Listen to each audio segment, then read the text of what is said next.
Gaueko 12etatik 12 minutu igaro diren honetan, Altunak eta Ezkurdiak sopelan jokatu duten lauterdiko San Fermin torneoko asperen adarreko finalerdiaren analisia egingo dugu. Altuna hirugarrena zen favorito norgehiagoka honetan, eta gainetik pasa zaio gaurkoan Joseba Ezkurdiari 22 eta 5 birrindu du arbizuarra gaurko honetan, eta beraz hilaren zazpian, uztailaren zazpian,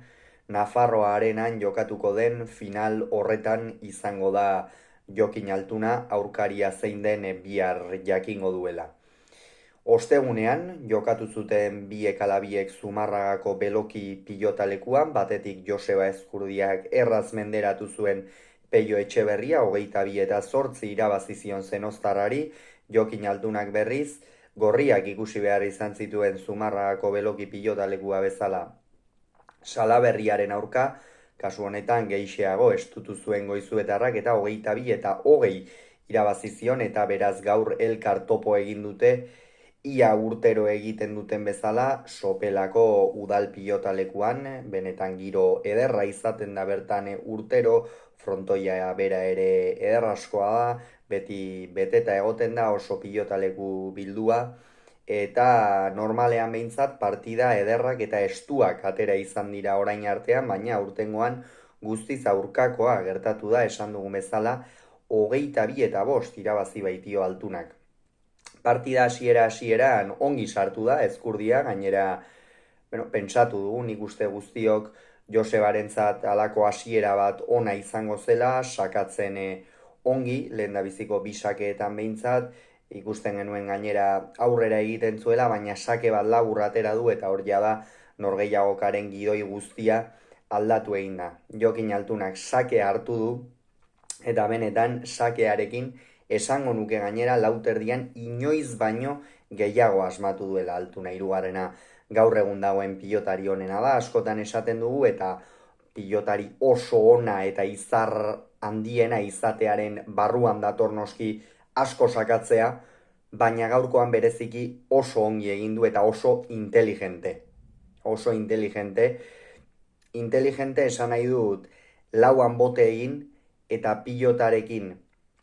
gorputzari bira ematen zion unean bertan, bazekiela non jarriko zuen pilota, eta horrek Ezkurdiari burua uste handiak sortu dizkio, eta gainera bere honetik ere irtetea lortu du alde horretatik Jokin Altunak. Bestalde, Jokin Altunaren norgehiagoka perfektuaren beste erakusgarri bat 12 eta 5 tantoan izan da. Hau da, tanto hau ikusgarria izan da, eta benetan isla bat non Jokin Altunak zenolako norgehiagoka egin duen. Sakea atera du, Joseba Ezkurdiak efektoarekin erantzun dio, Jokin Altunak pentsatzen zuen pilota erdian geratuko zitzaiola, pixka bat ezker aldera egin du, Jokin Altunak hala ere ikusi du nola irten den pilota, eta azken unean mugimendu txiki bat eginda, berak ere kontrako efektoa eman dio ezkerrez, eta txokoan goxo-goxo utzi du. Benetan, tanto horrek, partidako tanto honena izan da hori, zalantzari gabe, baina tanto horrek erakutsi du Jokin Altunak gaurkoan egin duen norgehiagoka. 12 eta 5 aurreratu da lehen da biziko etenaldi horretan, eta hortikan aurrera tanto guztiak berak egin ditu. Jada Joseba Ezkurdia bere honetik irten da zen, saketikan asko asmatu du, esan dugun bezala, Josebak ez zuen erasorako aukerarik, eta zuenean ere ez zuen baliatzen, jada ariketa mental handia eskatzen zion partida horri bira emateko, eta Altunak partidan zehatz jarraitu duen bezala eta zorrotz, Joseba oso azkar irten da, egin batean noski Jokinen merituagatik ere,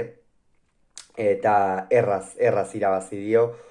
22 eta 5 esan bezala dena zehatz mehatz egin du Amezketarrak, saketik hasi, gainera partida hasieran